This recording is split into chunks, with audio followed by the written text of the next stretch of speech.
Well, you're right. I mean, last year we were able to get 4 wins out of a year where I'm like, I have no idea what. I mean, I know we have good kids, and I know I like them a lot, but I also know, just from where they're at in their development, we're asking a lot of them, and that's what we did last year, and it really did pay off. I mean, we were a game away from the postseason, and clearly we want to be better than that. The start of the year, it was rough, and I think we just had to learn because we were very young last year. So I think just we had to take a couple games to get used to it and get into it and let the nerves get out. Sometimes in football, you trade a year to get a year. The 2021 campaign may not have yielded a playoff berth for the Blue Devils, but to say it was without reward would be incredibly short-sighted. All those young guy growing pains and the persistence Rick Little's team displayed in fighting through them have earned Quincy High School a dramatically higher point A in nearly every phase of the game this fall. This is a team that knows far better who they are in 2022. Right as we started practicing, you could just tell we were on a different level already. We started off strong, we're going to finish strong this year too. From a defensive standpoint, that means exploiting considerable athletic assets like an uncommon range and mobility across the board. Our defense is more of a flowing defense. We're not more we're strong up front, but we more have fast linebackers that will get to the ball and stuff like that. I've really noticed a better starting point, how we've shifted some positions over and we got some more linemen that could really get the job done for our run game. Now we have bigger gaps and our linebackers and all that are really able to do stuff on defense. We liked our numbers. Our depth is not the issue, and the talent's not the issue. It's just the maturation. And so, to your point, like there's guys that I feel like our defense is very mobile, very active. We got good athletic guys out there, and like I said, we got some depth. It's just going to be, they're still pretty young. So are they going to be able to grow up, quickly? And if they do, I feel really good about where we're at. Offensively, that equation is a bit more complex, but that's a good thing. It starts with better rekindling that old wing T ethic on the ground, where veteran trench mashers. I think the loss from last year, we're coming back a little bit stronger. We're trying to work on the run game a little bit more because we struggled with it last year. We were obviously a pass-heavy offense last year, and we got it done, but we kind of sucked at running, so we got better at that.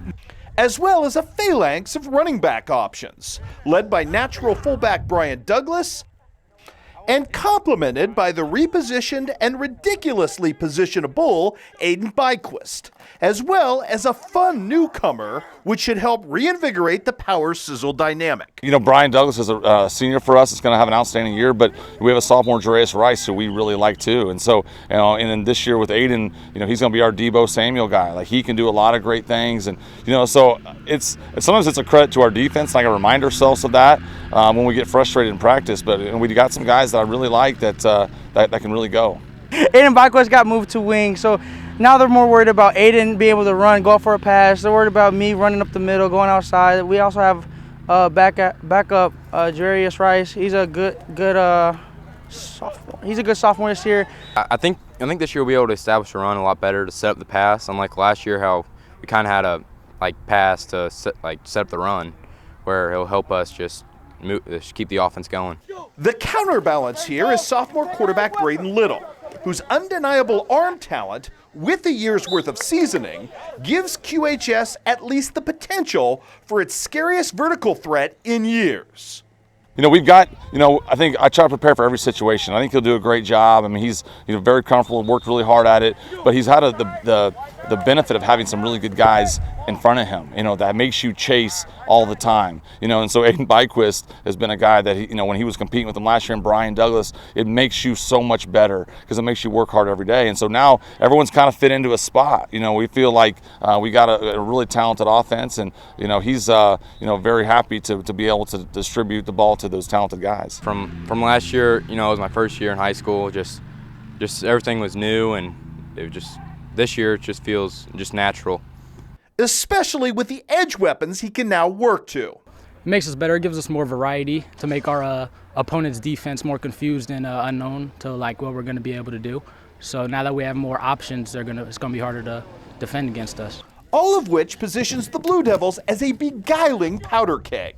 I'd argue a good start here means more than in most places. And with Q&D on tap, that's an easily incentivized notion.